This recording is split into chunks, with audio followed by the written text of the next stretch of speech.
This video is going to be my 3 month hair growth challenge recap. So I'm going to be sharing my routine, my techniques, my treatment, mistakes I've made, how to avoid that, giving you tips, and just in general, everything I've done to my hair for this 3 month challenge. I started my second challenge of the year a little bit differently. Normally, I would take down my full hair, detangle, do my full routine, then put my new protective hairstyle on. But because I was still going with my mini twist, I decided to do a retwist to save time. One thing about your protective hairstyle, that's the first thing we're going to talk about, protective hairstyle. It's very important to pick the right protective hairstyle for this particular challenge. My go-to is usually nothing with extensions. I know sometimes you want to have fun with extensions, and I actually dropped a video where you can add extensions to your hair like somewhat in a protective way, so that's a video you can go and check out. But when I would say concerning this whole challenge, I've never used extensions on my hair. I find it a lot more taxing to have extensions on your hair because the whole point of this challenge is retaining length, and how you can retain length and reduce manipulation is putting your hair in a protective hairstyle. So you need to understand that not all hairstyles are protective hairstyles. Having tight braids that are breaking your hair, making your hair to fall out, you notice your scalp is itchy, all of this you need to put that in factor, and also your type of hair. I realized I had fine hair, so it just made me stop using extensions as a whole. I've been having a lot of problems when it concerning braids. Like I would have my hair out, it would thrive. When I put it in braids, my hair will suddenly be breaking, pulling out. It was not normal, and I realized my fine hair cannot hold that much weight. So I had to cut off extensions, and I really love it because it helps me to be able to do my routine. I have full access to my hair. Another aspect concerning protective hairstyle is your installation. You need to be able to install your hair properly. It's not meant to be tight. Like the hair is not meant to be tight. Guys, if your hair is tight and is pulling, it will cause your hair to break. So make sure that when you're installing your hair, you're careful to detangle, using the right products for moisture. All of that is very, very important. Prepping your hair for that protective hairstyle, picking the right protective hairstyle, installing it properly, all of this plays a very, very major role in your length retention. While we're still on this topic, I want to talk more about the whole point of this my hair challenge, because we have a lot of new people on this channel. So if you're new here, I've been doing this challenge for a year and a half now, and I started last year because I noticed that I was not able to retain length. I've been natural pretty much my whole life, but in between I've cut my hair here and there, and I recently cut my hair and I wanted to get my length back. So I was looking for ways to increase my length retention because I noticed that my hair is always stuck at a particular point for a long time. So I realized that my protective hairstyle can help with that. And one way to be able to reduce your manipulation tension on your hair is keeping it in a long-term protective hairstyle. When it comes to natural hair, it has a very curly texture, so you can easily get tangles, breakage, and all of that is due to over manipulation. So how I was able to think about that is, what if I keep my hair in a long-term protective hairstyle, and the duration that I found has worked so well for my hair to actually avoid any locking, matting, or any of that is 3 months. And if you can be able to reduce manipulation, like keep your hair in the protective hairstyle without manipulating it, you're retaining more length. And with that, I've been able to grow my hair so fast. And I did a 1 year recap showing my growth and sharing my journey. And since then, a lot of people have joined this challenge and they've been having good results. So that's the whole reason why I'm doing this challenge, is for everyone to reach their hair goals faster and also learn to care for their hair. Because I also, in this protective hairstyle, we do not neglect our hair. We do our treatments, we do our routines, and we are consistent. There's a whole lot you're going to do in between. It's not that you're just leaving your hair low. So I wanted to just clear that out, because so that you can understand and follow up on what this whole thing is about. And with that, the next thing I'm going to talk about is treatment. When it comes to treatment, I use it mainly to strengthen and reduce hair loss. So for my tea rings, I have my hibiscus in that, which helps in moisture. Like hibiscus has so much moisturizing property. And also I have fenugreek, cloves, rosemary. All of this helps to strengthen my hair strands and reduce hair loss. Like I mentioned, I have fine hair. So when it comes to fine hair, your hair is prone to breakage. So I love to do treatments that would help to strengthen my hair and reduce that hair loss. So I like to go in with my tea rings when I'm doing my moisture routine first off. Then I go in with my deep conditioning mask. I like to pair these two together because I get the herbs to penetrate into my hair shaft while deep conditioning, and also use my deep conditioning mask to help to soften my hair and add more moisture. Also, to add, I have high porosity hair. That's the reason why I deep condition. Any added moisture to my hair is a plus, because when it comes to high porosity hair, our hair absorbs moisture but doesn't retain it. So I like to go in with moisture so that I can seal it at the end. Another treatment I did for this 3 months challenge is aloe vera gel. This is my go-to when it comes to moisturizing. I've been using this since 2020, and it's something that I always add to my routine. How it makes my hair feel, it helps with moisture so much. I usually do this in my routine every single time. I like to add this to my scalp, to the length of my hair, my ends especially. It just helps to moisturize my hair, and I love adding it to my routine. One thing I would say is aloe vera has a lot of benefits. It gives me moisture, it strengthens my hair, and it has a lot of benefits to your hair follicles, like a lot of minerals, vitamins, all of that good stuff. So it's something I always use. For this particular challenge, these were the only treatment I use. But if you want a more detailed video on all the treatments I do to my hair, I can put that in one video. So let me know in the comment section. So moving on, we're going to talk about routine. When it comes to my routine, I have a routine I'm doing to my hair every single week. And I know somebody is saying that's excessive. But trust me, your hair can get dry easily. If your hair is left dry, you're causing split ends and damage to your hair. So when it comes to moisture, my moisture lasts from 5 to 6 days. So going in with a routine is what works best for me. So I have a weekly routine I do to my hair. So I have my moisture routine and my wash day routine. So that means I'm doing my wash day routine twice in a month and my moisture routine twice in a month. My moisture routine and wash day routine are very similar. The only difference is that I'm washing my hair in one, and this is my wash day routine. When it comes to washing my hair, I love to go in with a moisturizing shampoo. If you have high porosity hair, you want to try and avoid any clarifying shampoo or shampoos that have sulfate in it. Trust me, I've tried a lot of shampoo. Like this particular challenge, I experimented with a bunch of shampoo, and I've come to the verdict that a moisturizing shampoo is best for high porosity hair, because your scalp will be so itchy. Like anytime I experience itchy scalp, I immediately just think it's that shampoo I'm using, and I just went back to my moisturizing shampoo. Like I'm not testing out anything again. I found what works for me, and it's moisturizing shampoo, specifically the Cream of Nature Argan Oil shampoo, the best. So after doing my wash day routine, I like to go in with my deep conditioning. I never skip deep conditioning. High porosity hair requires that added moisture, so that's the reason why I deep condition. It makes my hair feel soft, and it just gives that added moisture to my hair. Like I said, I like to pair my deep conditioner with a treatment. I didn't do that in this video, but every single time I'm pairing my deep conditioner with my treatment, which is so earlier. So after doing that, just make sure you rinse out all that product. It's very important because of your scalp health. Like you don't want product buildup, and that's the reason why you need to rinse out that product. Moving on to another very important step, which is my Loc method. This is how I lock moisture into my hair. You need to understand layering and how to actually keep your moisture longer. So the first step is I like to go in with my leave-in conditioner. I like to pick product for my type of hair. First thing you need to understand is your hair porosity, so that you know what product is right for you. Like if I've mentioned in this video, I've been talking about high porosity hair, high porosity hair. That's because I know my type of hair, so I know what product works for me. And a thicker conditioner works well for high porosity hair. It just weighs down on your cuticles and just makes your moisture to last longer.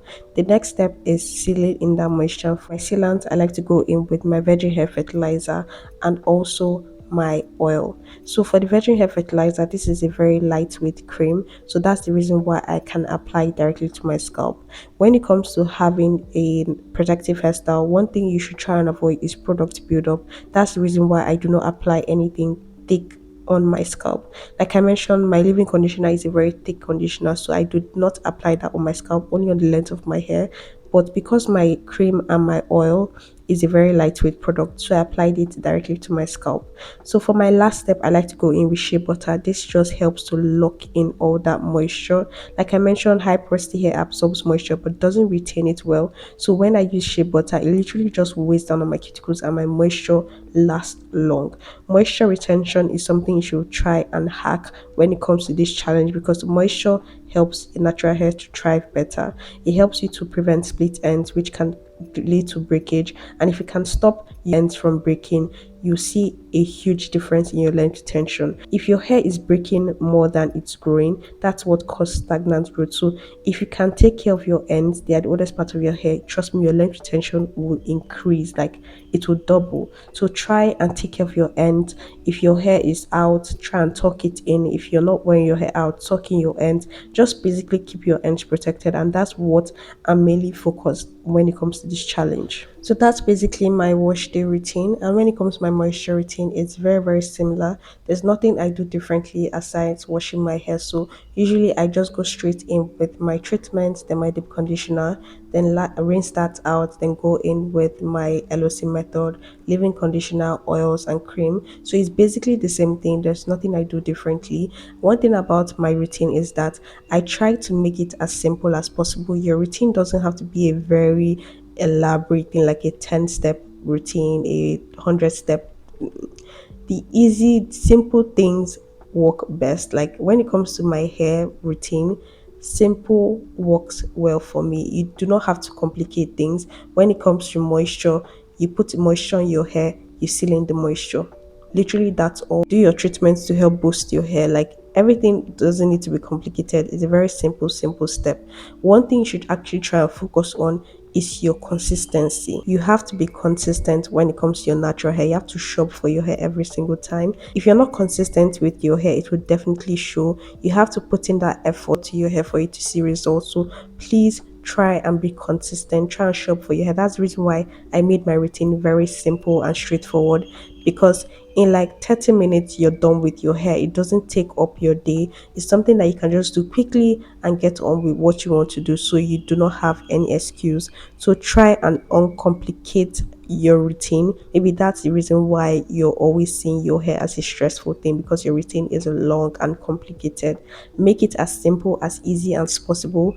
Know your hair porosity. Say first thing, go and know your hair porosity so that I can actually use the right products for you, because most times the reason why you're not seeing results is because your product is not doing the work it's supposed to do, and that's because it's not right for your type of hair. So do your hair porosity check and know what products work well for your hair, whether you have high porosity hair, medium porosity, or low porosity. Very, very, very important. The final and last step to this whole challenge is your takedown process, which is very, very important. You've done everything right. You've picked the right protective hairstyle. You've been consistent with your routine, and now it's time to take down your hair. The way I made my hair is specific to how I'm going to take it down. I extended my braids to like quarter of my hair so that I don't experience any matting or tangles with my new growth, and twist. When it comes to twist, if you just initially start twisting your hair from the roots, when it gets to taking down your hair, you're going to experience a lot of tangle and matting. That's the reason why I extended my braids longer, to make it very easy for me to take it down. Another very important thing is to have a product with a good sleep, and I would recommend flaxseed gel. Flaxseed gel has an awesome sleep. Like, it made my takedown process very easy. Do not take down a dry hair. Make sure you are very careful. Another step I'm going to give to you is detangle as you go. Like I mentioned, natural hair, it has a natural hair texture. It's very curly, so you can easily get tangled up. So you can detangle your hair and just leave it out. So when I say detangle as you go, detangle with the flaxseed gel and put that hair back in a section. After putting that hair in a section, you can now move on to the next hair. So when you're doing this process, make sure you have a product with a good sleep. Make sure that you do not detangle dry hair. Make sure that you work in sections, detangle as you go, and put your hair back in that section. Your takedown process should be very, very seamless if you follow these steps. And also be careful. Do not tug, do not drag your hair. Be gentle with your hair. Make sure you have enough time. Very, very important and crucial. Do not rush this process. This is patience. Have a good show on, play music, have snacks, take breaks. Like, this my takedown process, I took 3 days, or was it 3 days or 2 days to take it down, because I did not want to rush anything. I don't want to stress myself. And this was the last time. Like, after this takedown, I was like, I'm never doing mini twist again, because I cannot sit down for this. Mini twist worked when my hair was way shorter. Now that it's longer, it takes me days to do my hair, so I don't have time for that. So if you want to do mini twist, it requires patience, because if you pull on your hair, if you tug on your hair, you will lose the length you just got. So try and not break your hair. It's for your own good if you want to reach your own goals. So be gentle, take your time, and your take down process should be very seamless. Take breaks, very, very important, so that you won't put your frustration out on your hair, because I've done that and you will cry at the end. So please take breaks. And that's everything concerning my last 3 months challenge. That's the recap for that. Like, you can see how everything is simple. Natural hair is not complicated, and I hope I was able to explain everything for you to understand and also follow on this challenge, because we're currently on the third challenge for this year. We're doing things a little bit differently with the protective hairstyle, but it's still the same routine as usual. I'll try and be dropping videos in real time. Like, it's not at this point, it's not possible, but I try my best to at least keep you guys updated on everything I'm doing to my hair. That's one is a sure thing. So yeah, this journey has been so amazing, and I can't believe I'm almost doing this for 2 years now. It's almost going to be 2 years, and so far I've really learned a lot about my hair. Like, when it comes to your natural hair, you're constantly still learning about your hair, because things I did before are not things I'm doing now, and I can definitely see a lot of growth and improvement in the length of my hair, the health of my hair, and overall how I'm able to care for my hair and understand my hair better. So that's the whole point of this challenge, is to reach your hair goals, be consistent with your hair, have a healthy hair. And one thing about hair, if it's healthy, it's going to grow. And one thing you should not do is hold on to length that is not healthy. If you need to get a trim, but do not schedule trims. I will always say, do not schedule your trims. Trim when your hair needs it. Know how your hair feels, whether you need a trim. Don't say, oh, I trim my hair once every month. You're cutting hair that you do not need to cut. So be careful about that. So yeah, that's going to be all for this recap video. I really hope the tips I gave were helpful, things I've learned along the way, my routine, techniques, treatment, everything down to the T. But if you have any questions concerning this challenge or any other hair issues you're facing, anything I didn't mention in this video, you can leave it in the comment section. I'll be happy to answer that. And so far so good. I retained a lot of length in this last challenge, and this new challenge we're doing, I can't wait to see my results with this also. So don't forget to subscribe to be updated on everything concerning this challenge, because I've dropped a lot of videos before this one concerning the protective hairstyle I'm using, my prep, all of that, to get updated on the new challenge we're currently on. So yeah, don't forget to subscribe, leave a comment, and I'll see you guys in my next one.